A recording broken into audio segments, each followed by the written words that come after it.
Ako si Mariela A. Punla at ito ang aking Activity 2. Para sa akin, hindi dapat alisin ang mga batas na nagbabawal ng tradisyon na pagdidisiplina tulad ng pamamalo.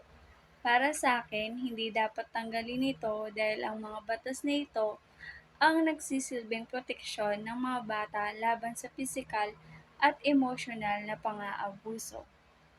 Para sa akin, marami namang paraan at mayroong iba't ibang positive strategy sa pagdidisiplina sa mga bata.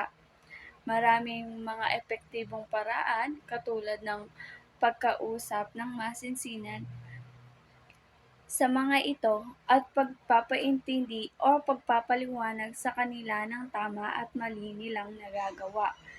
Naniniwala kasi ako na pwedeng magdisiplina ng mga bata nang hindi gumagamit ng karahasan.